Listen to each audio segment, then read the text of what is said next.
Hello, hello, everybody. I believe we are live. Let's get this up. All right, perfect. Hi, everyone. I'm Ferdinand Goetzen. I'm going to be kicking off today with my keynote. And well, we have people joining and a few people kind of easing in. I've got a slide in the background with some information about the conference. And yeah, I've got a talk called The Seven Sins of Marketing, where I'm going to talk about, basically based on my experience, what have I seen as commonalities between kind of the things that companies do right and the things that companies do wrong from all the different companies that I've worked with. But before I get into that, I've been asked to share a little bit of information about the conference today. And yeah, first of all, keep in mind there is a mobile app. So if you don't have the app yet, make sure you download it. Makes the whole experience more interactive and easier.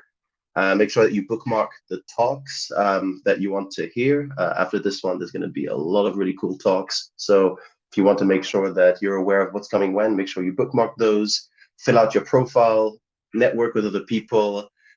You've got private chat and networking meeting functions to do precisely that. And yeah, check out the virtual expo, which is hosted by One Trust Preference Choice. And yeah, make sure you share all your experiences on social media and on the Pine activity stream. So this is a really cool platform. There's so much that you can do on here. I hope that you all take the maximum advantage of it. And also for this talk, make sure that you ask questions. I'm here to answer any questions that you may have, and you can ask them right there in the Q&A. I'm going to take some time aside at the end to go through those.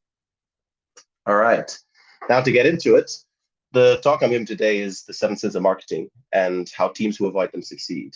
And there's a little bit born out of the experience that I've had over the last year. So currently I work as a growth consultant and advisor for several different companies and working on a number of different ventures on the side. But in the last years in my career, I've worked with a lot of different cool companies in the space. Most recently, I worked with a company called 3D Hubs, which was an online manufacturing platform, and I helped lead the company to an acquisition in January of this year, a $330 million exit, which for European standards is pretty substantial.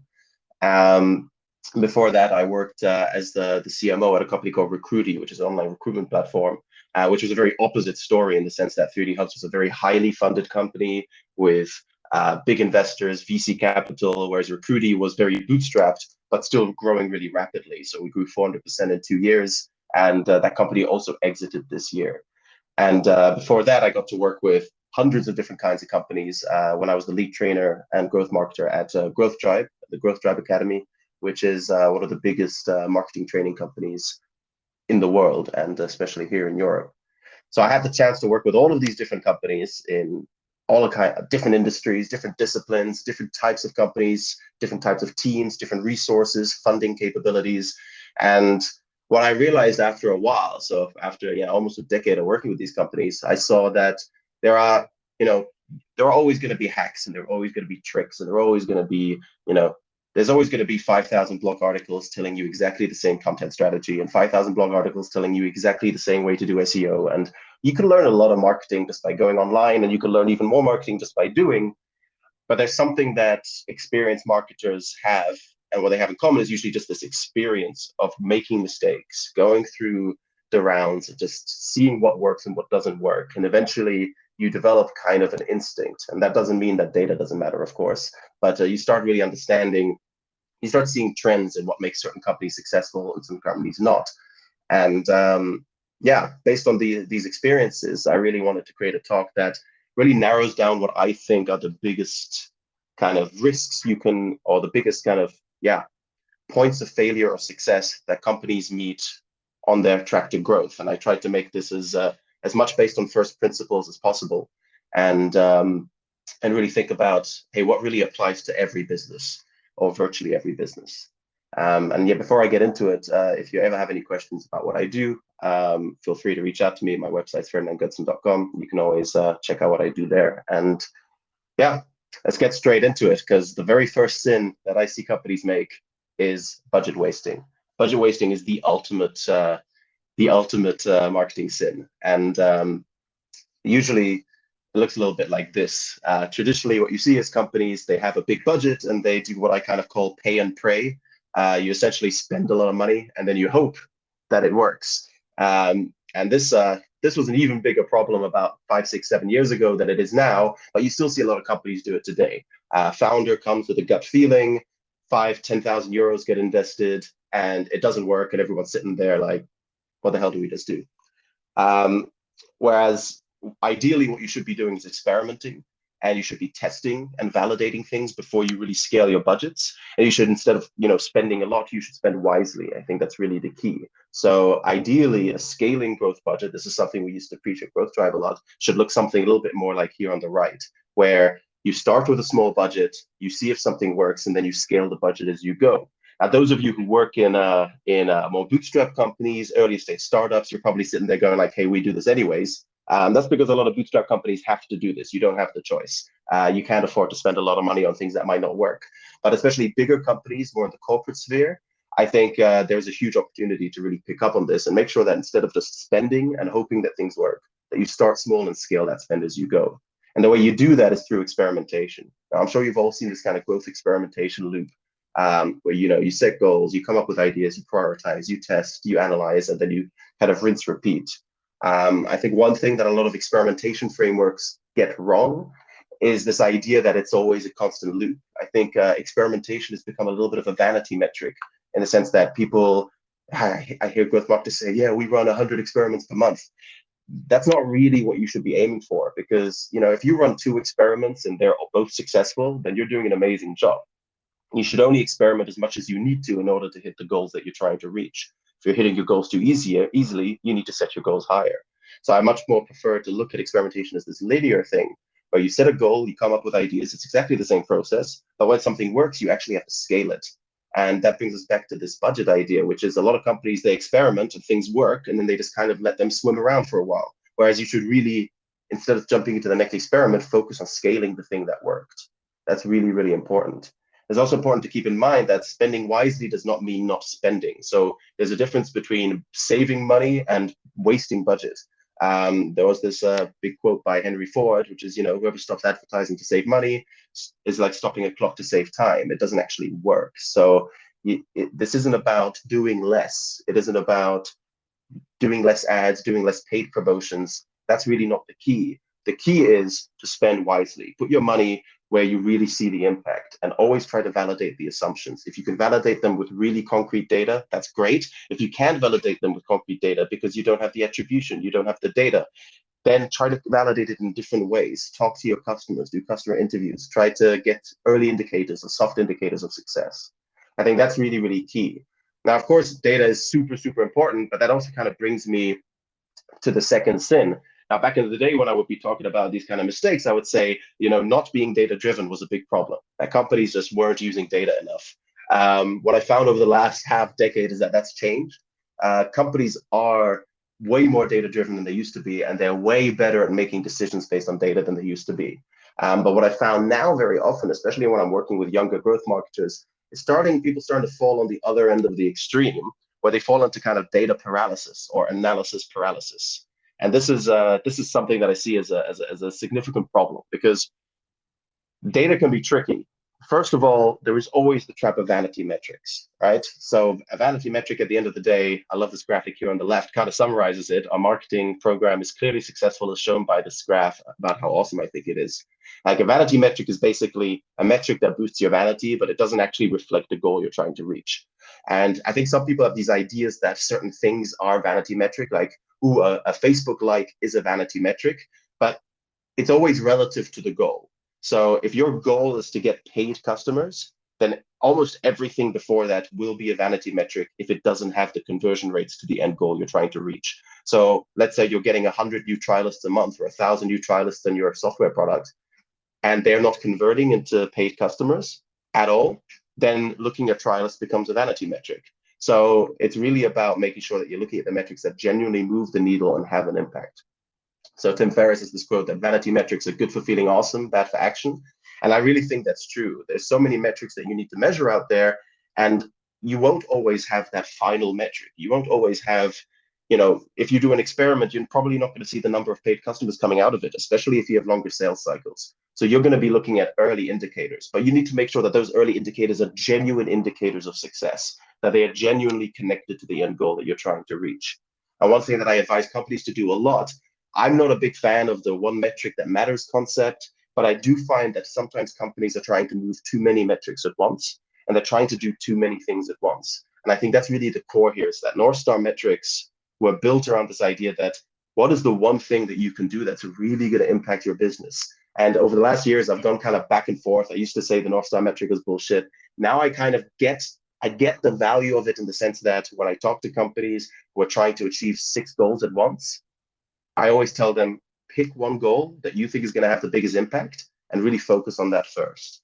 And then later you can build your OKRs around a more complex set of goals, your objectives and key results, to see that you're actually touching upon the various aspects of the funnel. Because there's a big difference between goals and metrics, right? I generally look at marketing as kind of performance marketing, brand marketing, and product marketing. And you've got goals for each of these categories, right? Your goals might be in performance marketing, your number of leads, your convertibility of leads, your value of leads. Am I getting leads? Are they converting? And are they paying as much as they should be? If any one of those metrics drops radically, you risk falling into the stage of vanity metrics. So if I'm bringing in 10 times more leads, but they're converting at half the rate and they're spending a quarter of the money, you're looking at 1/8 of the commercial potential of what your number of leads actually suggests. The same thing goes when you're talking about brand reach, recognition, and favorability, right? You want to reach people with your brand. You want them to recognize the brand when they see it. And when they recognize the brand, they want to think, oh, that brand is awesome. So you need that combination of factors when you're looking at goals. So I think it's always okay in your targets to choose one goal and to focus on it. But you always need to keep that helicopter view. What is the context of this goal? And the other thing to realize is that, goals are one thing. Goals are not metrics. Metrics look more like this. And metrics are complex, and there's lots of ways to measure them. And they're based on the type of industry you're in, the kind of customer journey you have, and also the tools and attribution you have at your disposal. Now, one way that I find is useful to solve this is to work with input and output metrics. And this is a concept that Brian Balfour put out there a couple of years ago. And there's a lot of different ways to interpret it. But for me, at the end of the day, if you're trying to reach a goal, there are always a number of metrics that contribute to that end metric, right? So let's say your end goal here is a monthly recurring revenue increase in new business. So new companies bringing in extra revenue, signing up and bringing in extra revenue. Well, what influences your revenue? Well, it's the number of people paying and how much they pay on average. So those two are input metrics for your amount of new revenue. But what influences the number of people paying? Well, maybe it's the number of sales qualified leads you have and the percentage of them that convert. And you can create these really complex metrics trees. If you do it on something like Miro or Mural, you can build these really complex metrics trees, which are just useful for having that kind of helicopter view context. And that's something that at 3D Hubs we built into the OKRs themselves. So we would always have our objectives, which would be kind of our output metrics, and then we would have our key results. And our key responsibilities and key results, they would actually be the input metrics. So that would mean that at the end of the quarter, we would look at, hey, did we move the final needle? Did we actually reach the goals that we know have impact on the business? And if we didn't have that metric yet, during the month, we could say, okay, are we on track with these indicating metrics? I think that's really important. And it's great to have that overview on your metrics. It's just important that at the end of the day, for all the data that you have, that you still make decisions. And that's why the input and output metric system works. Because one of the biggest mistakes I see companies make is that they just don't make decisions. And what I found is usually making a mediocre decision is still better than making no decision, right? Someone once gave me the example of, imagine if you're trying to debate what you want to have for dinner tonight. You might go for a Michelin star meal, or you might go for McDonald's, but probably both are better than being hungry. So you need to make a decision at the end of the day. And what I find quite useful, and this is something that I use every day in my work, is the 40-70 rule. So the 40-70 rule is really this idea that you only need 40 to 70% of the information you wish you had in order to make a decision. It's something that was developed by Colin Powell.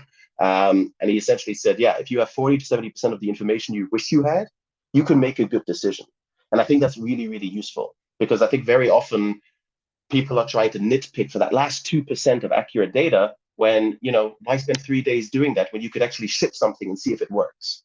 So finding that balance between being data driven, but also making decisions and taking action is super, super important. I found recently more and more companies that are super, super data driven just being really slow as a result, because they're just spending lots of time in uncertainty, trying to get that 100% sure like they want this 100% certainty before going into executing something. I think that's really not the point. If you want to experiment and validate, you should just go ahead and do that, and then their 40 to 70% will help. Because at the end of the day, growing a business is just a series of decisions. What channels do we tap into? How are we going to convert our users? What is the best copy to put on our landing page? It's just so many decisions. What should our price point be? How do we position our business? The only way you're going to make those decisions is if you use data as one aspect, your experience, your strategy, and that you combine these different factors. I think that's one of the most important things that I've found. Now, another one that I found as well is ignoring the funnel. Now, this again, it works on both fronts. So you guys all probably are familiar with the funnel. Your awareness, acquisition, activation, revenue, retention, referrals. Depending on your business, this may look a little bit different. Well, across this customer journey, you need to have this overview, because if you're trying to grow a business, there's no point building tons of awareness if it doesn't convert into acquisition, and so on and so forth. You need to make sure that the whole customer journey is healthy, intact, that you're minimizing the friction between these steps, and that you're really guiding the customer through this. And I think a lot of companies still don't look at the whole customer journey. They silo marketing here and sales over there, product over there, pricing is controlled by someone different, and you end up trying to move metrics that either you're trying to move many stages that you don't influence at all, which I think is a big problem nowadays. You're trying to improve activation, but customer support, success, product, sales, account managers, there's so many people influencing that stage that what you're doing is really just has a tiny impact compared to the major problems that are blocking that metric. And the other problem I'm seeing is teams that are super just siloed off, where you're only doing awareness, or you're only doing activation, or you're only doing referrals.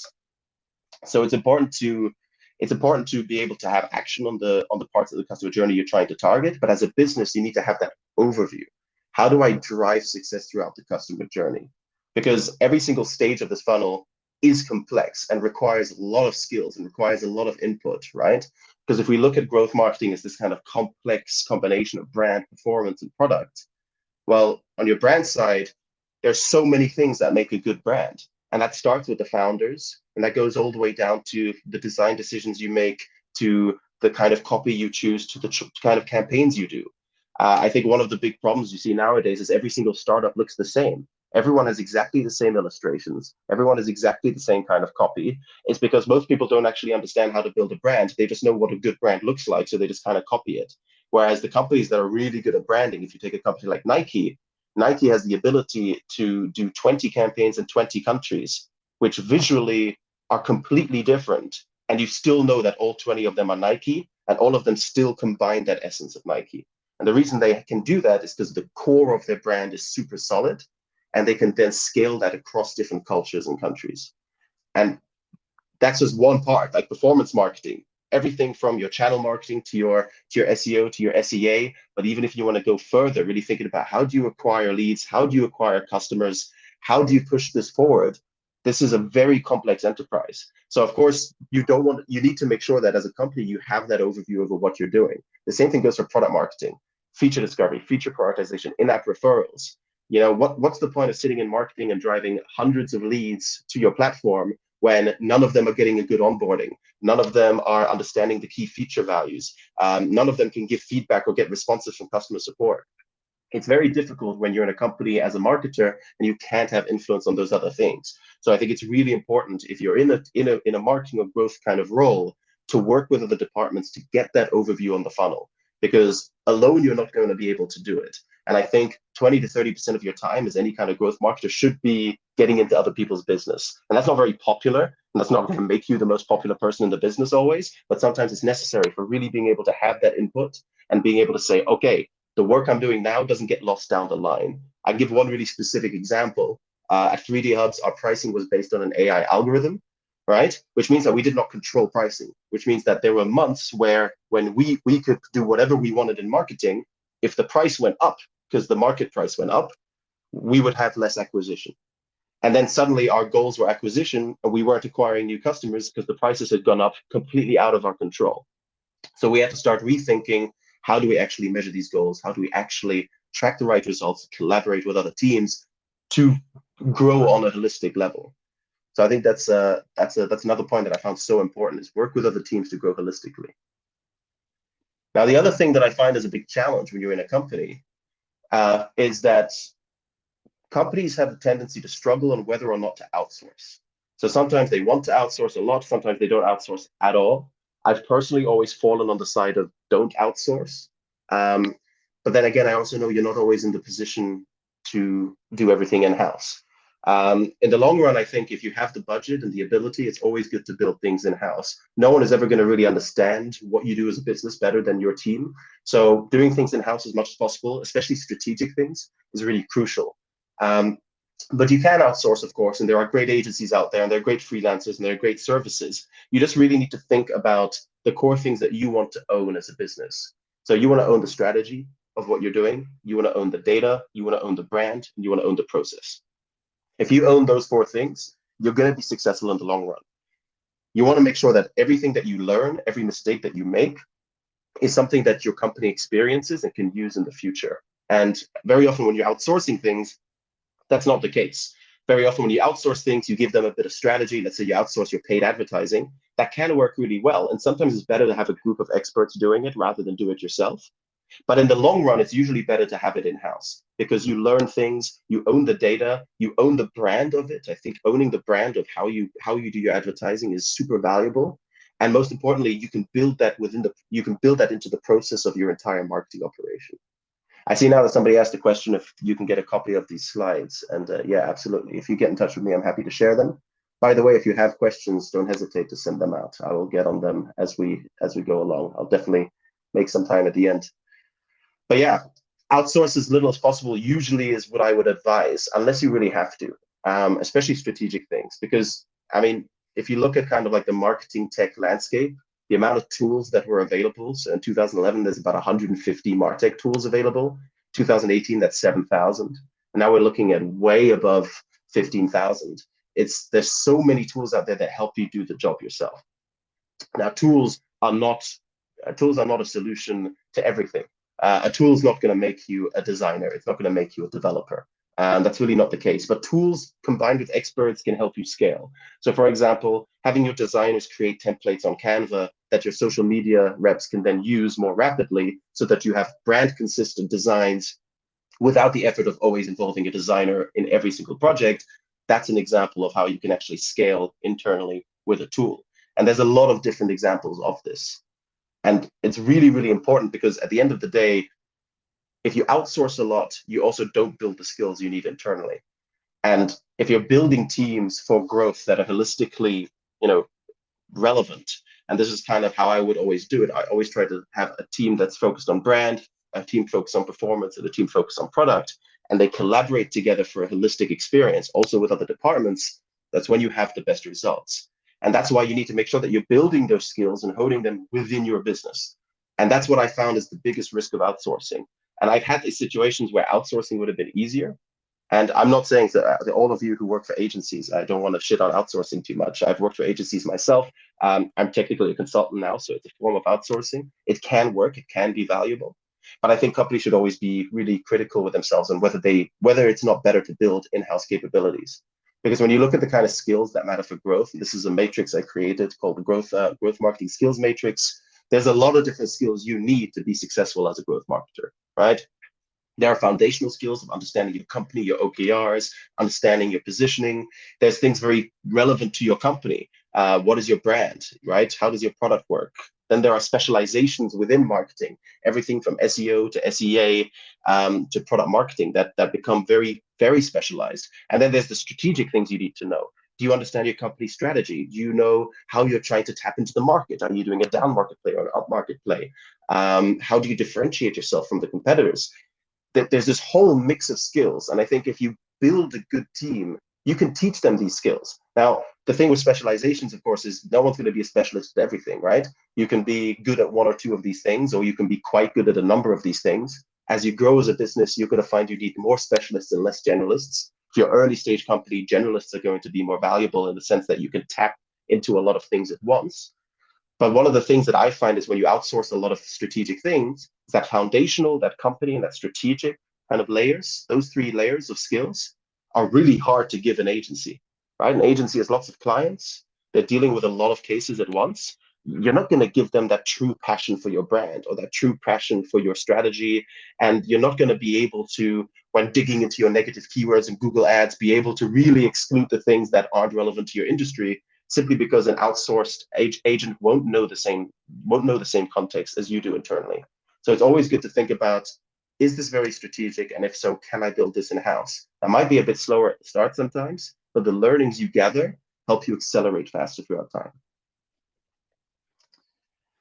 Now, the biggest mistake that I see companies make, and that's, I think, true of every department of almost every company, is not knowing the customer. I think that's the most important thing you can do. If you want to be successful in growth, if you want to grow your business, whether you're a founder, whether you're a marketer, whether you're in any position, you need to know who your customer is.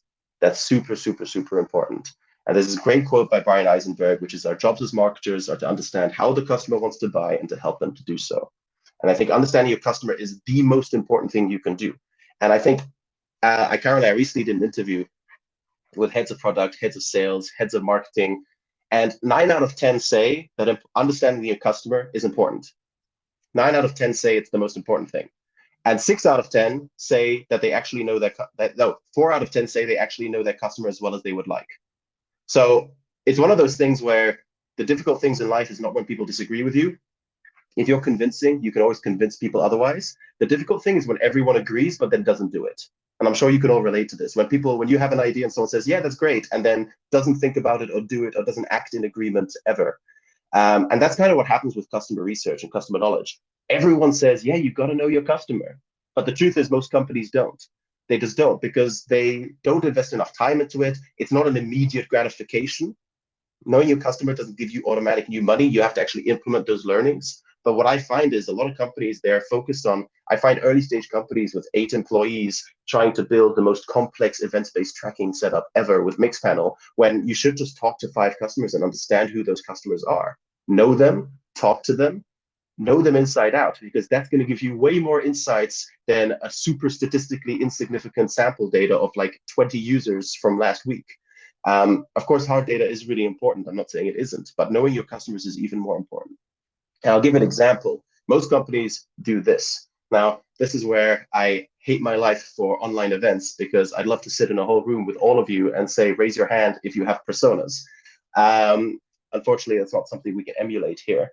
But I'm sure a lot of you do have personas. And personas can be useful as an indicator. I personally don't find personas really useful, because I kind of feel like it becomes this exercise where everyone's just kind of ticking boxes on a persona template, without really asking themselves, does this really matter? And I want to give one specific example. I didn't come up with this example, it's been out there for a while, but imagine your persona as a 72-year-old British white male who's self-employed, he's married, he's been remarried, he has children, he owns a mansion, and he lives primarily in London, and his interests include sports cars, travel, and dogs, right? Now, if you think about this persona right here, it's Prince Charles.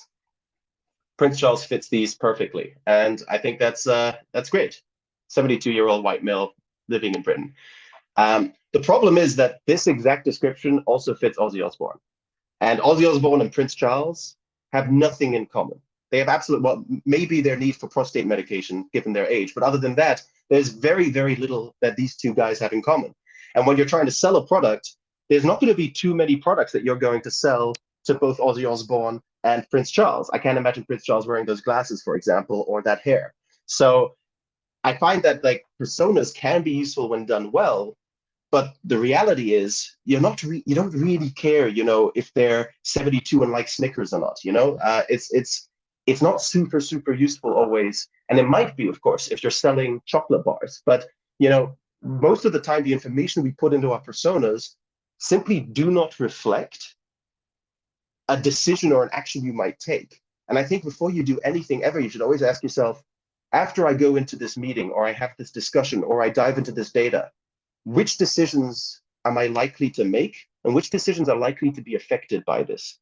Because if you already know that gathering certain data or having a certain conversation or debating a certain topic isn't going to change the outcome decision, you're better off making the decision first, taking the action, then checking the data later.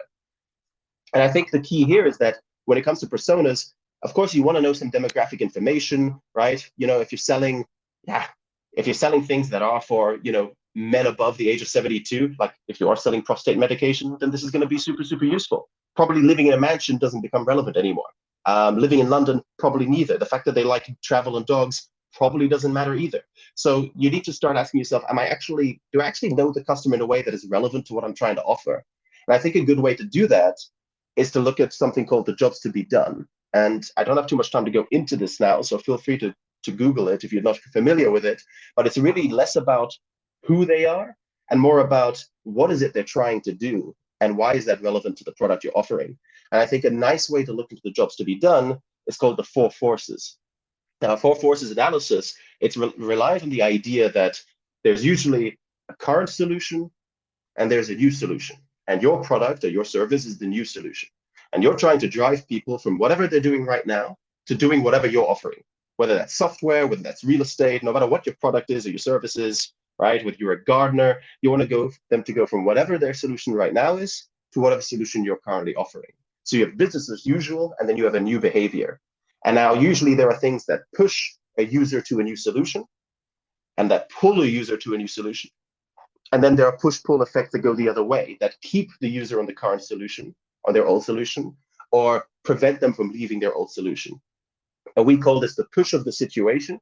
For example, I have a pain, so I'm looking for a solution. My current software does not solve the problem I have, so I'm looking for new software, for example. The magnetism of new solution. Hey, I want those Nike kicks because all the cool kids in school have Nike kicks.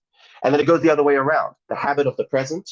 I'm not going to change from my Adidas shoes because I always wear Adidas shoes. And the anxiety of the new solution. What if I buy Nike and all the kids think I'm lame?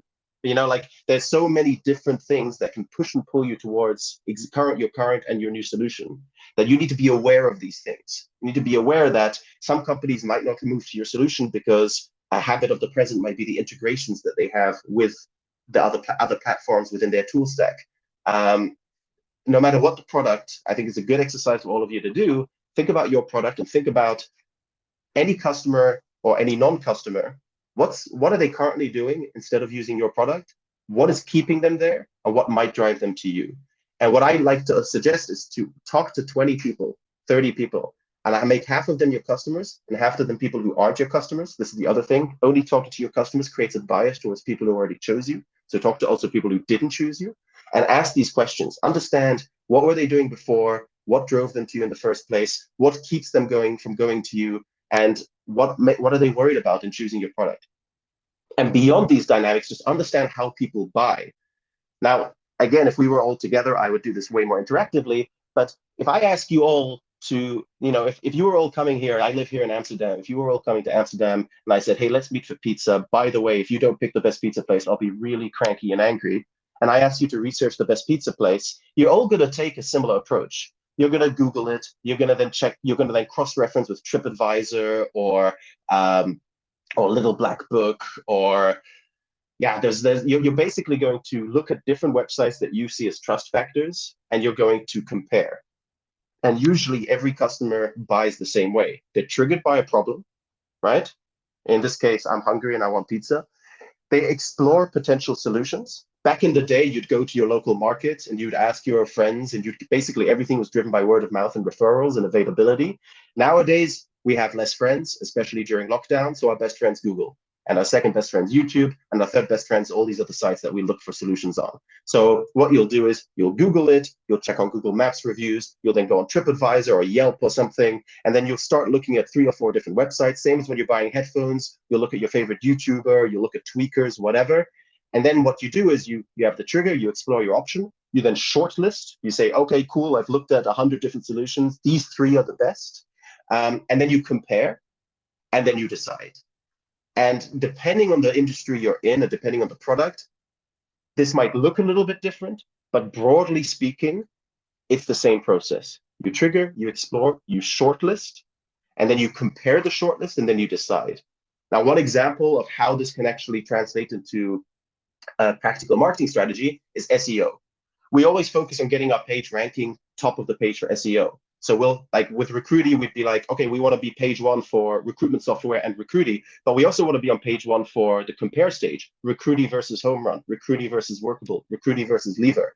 Because when people search, when people are done shortlisting, they're going to start comparing, and that's when they start going to different sites. So with Recruity, what was really important is that you saw us on the search engine, you saw us on socials, you got referrals from us, but most importantly, that when people started comparing, they would go to websites like Gartner and G2 and Capterra, that we would rank high on those websites too. So that's what you kind of create a surround sound marketing strategy where every step of this journey, you're trying to be there. Because very often, most marketers, they're just focusing on the explore stage. They're saying, cool, they're in the exploration stage. That's where I want to be. I want people to be able to find me. But if you can be there at the shortlist stage, shortlist is top of mind. So if any one of you has ever said, display ads don't work because you can't get direct conversions from display ads, this is where display ads help to work. Top of mind awareness helps you get shortlisted. We found when we did customer research with Recruity that most customers would almost skip the entire explore stage and they would shortlist the companies they'd heard of. So based on the events they'd been to and what their friends had said. And we knew that they would shortlist 4 or 5 companies off the top of their head or from a really quick Google. And if you didn't hit that shortlist, you had no chance of ever being chosen. So our focus went on to being shortlisted, top of mind awareness campaigns, content campaigns, being present at events, making sure that people have heard of Recruity if they're in this space and looking for a solution. So think about this journey and try to map your activities onto that journey. Understand the dynamic that the customer goes through, and then try to address that. So usually this is going to be in the form of, on the acquisition side, just being in the places where people go through these motions. And then on the other side, when we're talking about this stuff here, the key is objection handling. So I think this is where very often, like a lot of the best practices are just really far away from the practical day-to-day. So everyone knows your landing page optimization stuff. Oh, make sure you have a good CTA. Make sure you don't have too many calls to action. Put your logos above the fold, right? This shit's a no-brainer, right? You don't need to be a rocket scientist to know this. But the truth is, I, as a user, I land on your website. I have anxieties. I have reasons to not use your product. And 99% of companies do not address those reasons. If you go on 3dhubs.com, you're going to see on every single landing page for services, there's a checkpoint list of objection handling at the top of the header. Because we know that when people want to buy manufacturing, there's 100 things that they're worried about: quality, on-time delivery, part damages, and you need to address those from the first moment. So you need to make sure that you combine these best practices with the true needs of the customer. So if the customer has certain worries about using your product, if your product is a high-risk product, for example, handle those objections on your landing page. It's going to have an even bigger impact than moving your logos up or down. And then, most important thing is to also know who your best customers are. You can't serve everyone. And there's a great book called Customer Centricity by Peter Fader. I recommend you check it out. Very short book. You can read it in a couple of hours. And it really focuses on this idea that, your best customers aren't like you don't want to be a Nordstrom. You don't want to serve all your customers. You want to serve your best customers. And your best customers, well, you need to decide how you define them, but it's usually the ones who are easy to acquire. They have a high retention rate. They're easy to close. They're super active within the product. They're very low touch in the sense that you don't need to deal all day with them on customer support. Like, they get your product, and they're the most loyal and advocating customers. They're the ones who are going to go out and promote you to others. And it's important to know who those best customers are. Because if you're one of those companies where 30% of your customers are responsible for 90% of your revenue, then you probably don't know who your best customers are. And that doesn't mean that you should tell all those other customers to get lost. That's not the case. You want to offer a great user experience, and you want to have a broad customer base, unless you're in enterprise sales. But at the same time, you need to know who are those real good customers, the ones who really know, get what you do, really love what you do, and who are going to really help you grow in the long run.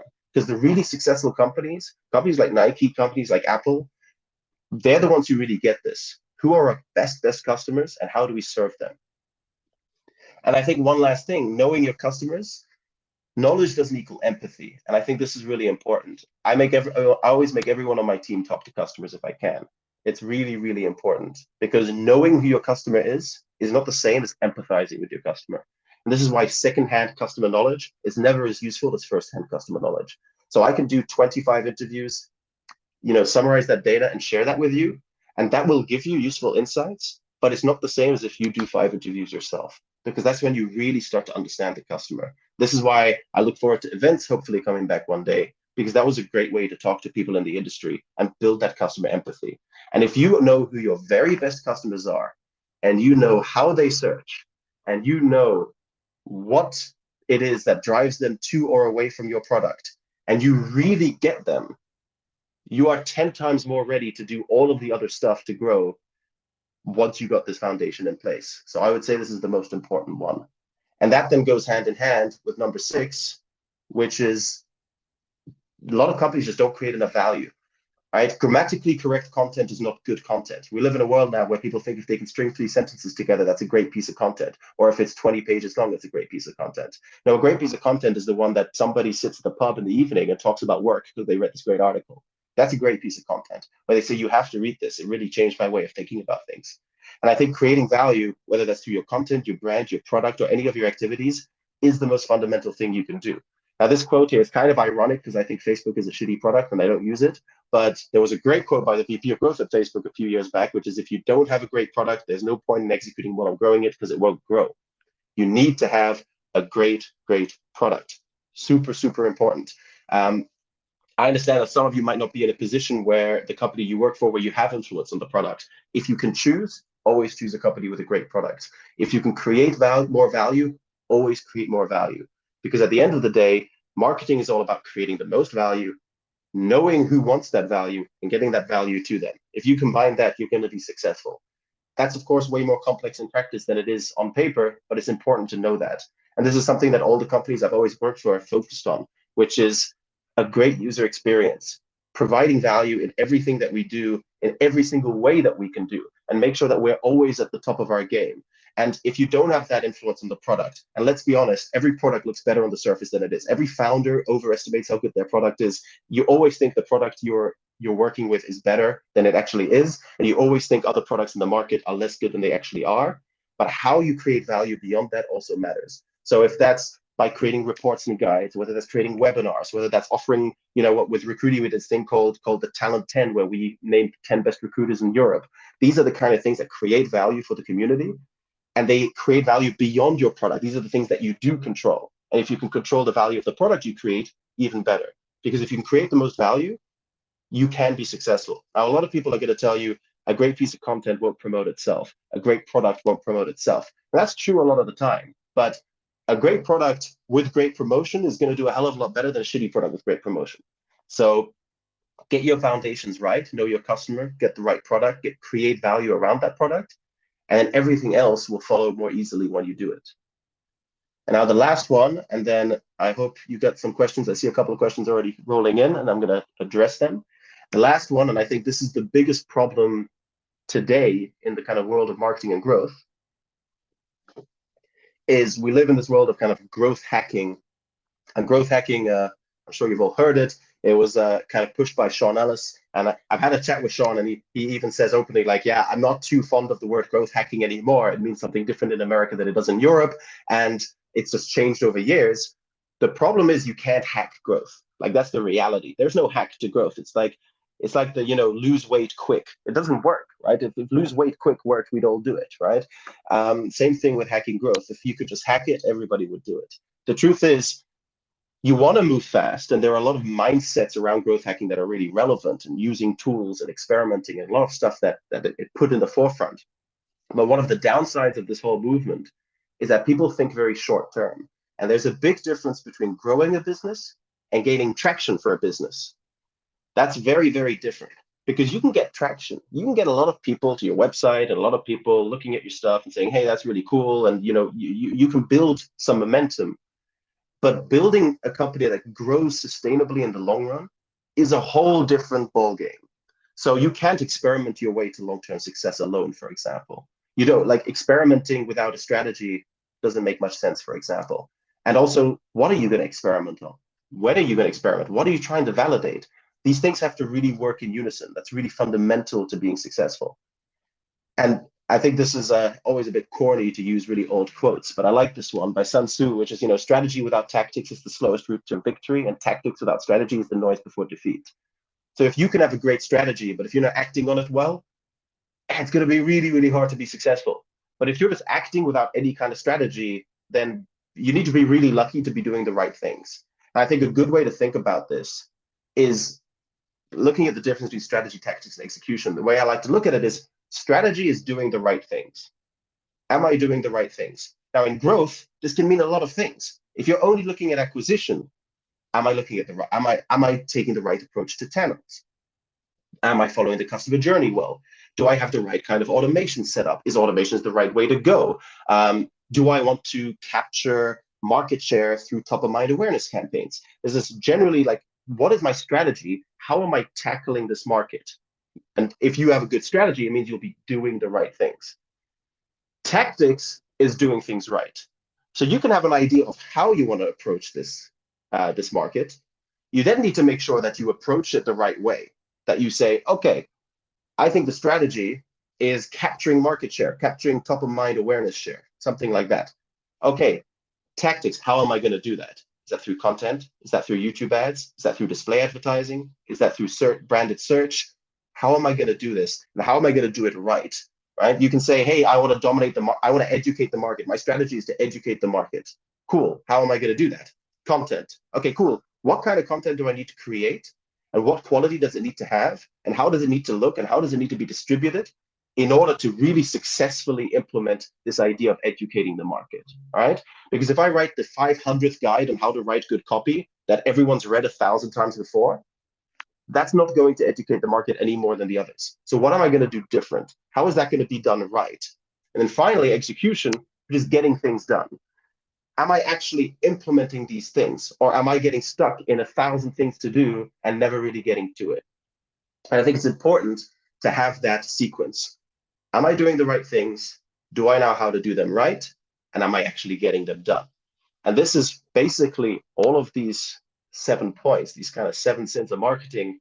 If you avoid them, it allows you to do these things well.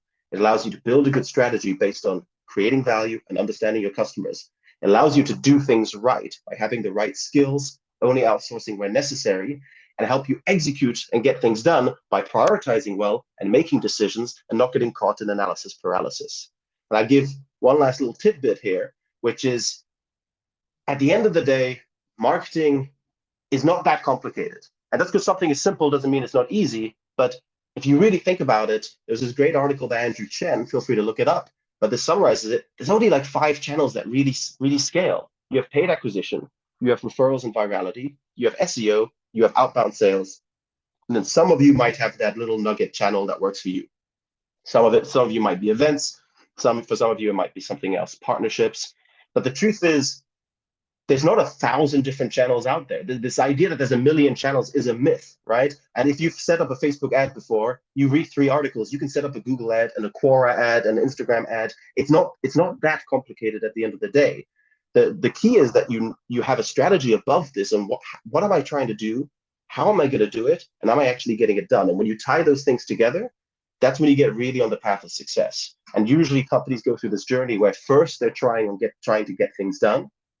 Then they jump back a little bit to doing the right things. Then they think a little bit more about doing things right. But very often they're jumping between strategy and execution, and the tactics kind of develop in between over time. So having this overview of what you're trying to do is really useful. And I think the key is to really ask yourself, what are you trying to build? What kind of company do you want to run? How do you see it grow? How do you want to differentiate yourself from the others in the market? I think that's really, really important. So to kind of summarize, this is how I like to look at growth. Hopefully this has been useful to some of you. And I am open for questions. I'm going to go through them now. Let me see.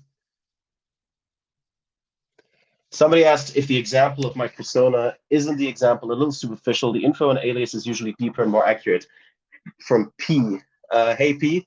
Yes, 100%. So, of course, I'm simplifying it to make a point here in this case. Your personas are often more superficial. They are often less superficial. You do have more details in a persona, but that doesn't change the fact that very often the information the persona doesn't usually relate to a decision you would make later.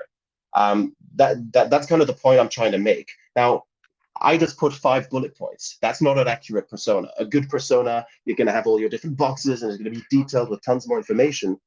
But it doesn't change the fact that most of the time companies are using information that doesn't really matter. You know, it's I'd like to think of a really concrete example. We're talking about a company where we defined a tech geek persona, a kind of a geek who loves all the newest gadgets. And it had all kinds of information that wasn't really relevant to whether they're going to use this product or not. And I do sometimes wonder whether a lot of the persona information you use is actually useful in making decisions or not. I think it's always worth scrutinizing. Next question. In which market moments are we in a pandemic or post-pandemic world? Did you notice any changes? If you do, is it better for customers? So basically, how has the pandemic affected this sort of dynamics?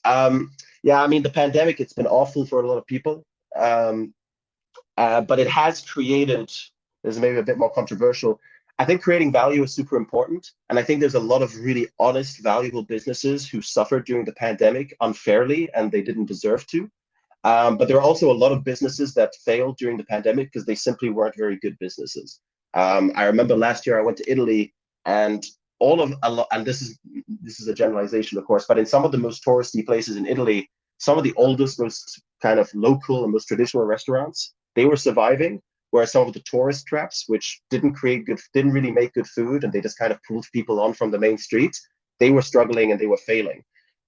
So I do think that the pandemic has made companies rethink the importance of remote, the importance of software, the importance of certain factors. It has also put a lot of businesses that weren't creating as much value under pressure, and it's made a lot of businesses have to face the inevitable. So I think a lot of companies had to make changes. We had the same with 3D Hubs. There are certain changes we had to make in our business that probably we would have been forced to make in 1 or 2 years, and the pandemic forced us to do it sooner.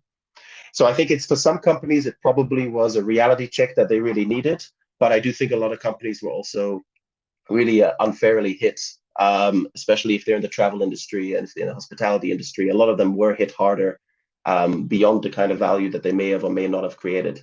So I do think the pandemic is going to have impacts on the market. I don't know. If I did know, I'd probably come out of this as a billionaire. So yeah, every crisis creates a foundation for a whole new set of startups that are successful. The financial crash led to Uber and Airbnb.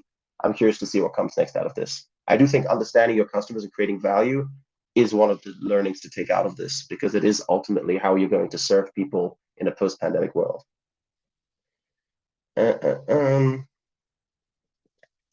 Bunch of questions about slides. I like that. Well, what would be the first 3 steps for the growth hacking from the side of strategy for a bootstrap startup? The first 3 steps, it's hard for me to summarize. So if you're a bootstrap startup and you want to start marketing, yeah, first of all, step 1, don't call it growth hacking. Step 2, talk to all of your potential customers. If you don't have many customers yet, talk to people who should be your customers, so people who resemble your customers. And step 3 is, yeah, think about the customer journey they go through, and think about where on that customer journey are you currently not currently not meeting them well, and are you currently not addressing them well? I think that's what I would do, is know your customer, understand their customer journey, and come up with a list of experiments. That's usually what I do when I work with a company, is make a list of 30 things that you think might work and prioritize them and start executing. That's the best thing you can do. Let me see. Access to slides. Yeah, I don't know if the conference has arranged anything formal for getting the slides, but if you drop me a message on LinkedIn, Ferdinand Goetzen, I'm happy to share the slides with you. The persona we've talked about, the pandemic we've talked about. That's it. If anyone has a question, this is your moment. Otherwise, I am always available on LinkedIn. If I'm not too busy, I'll answer quickly. If I'm a bit busier, it might take a while. Yeah. Cool. I think that's us wrapped up. 5 minutes early. I hope you all enjoyed the session. If you have any questions later, feel free to drop them in. Could you suggest some $0 hacks? $0 hacks. Yeah, again, I don't believe in hacks. I don't think hacks work. I can tell you things that don't cost a lot of money. Creating great content doesn't cost a lot of money. Doing good SEO doesn't cost a lot of money. If you want something that costs no money and makes you grow super, super fast, I don't know. It depends on your business. Maybe automated outreach with Duck Soup on LinkedIn. Um, maybe, I don't know, messaging a bunch of people and begging them to use your product. I don't really know. I usually find that $0 hacks is not something that I'm a big believer in. And I used to work for companies that advocated a lot of this stuff. So I think if you're looking for ways to grow your company for less money without spending too much money, content, SEO, brand, partnerships, co-marketing partnerships. Those are probably the ways that you're going to see results. And then automated cold outreach might work if done well, but it can also backfire if not done well. Cool. All right then. Well, thank you all, and feel free to reach out to me. I hope you all have a really awesome day and a lot of insights from this conference. And until next time.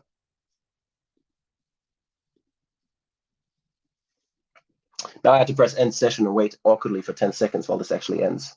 So you guys have 3 seconds of my face before you can move on with your day.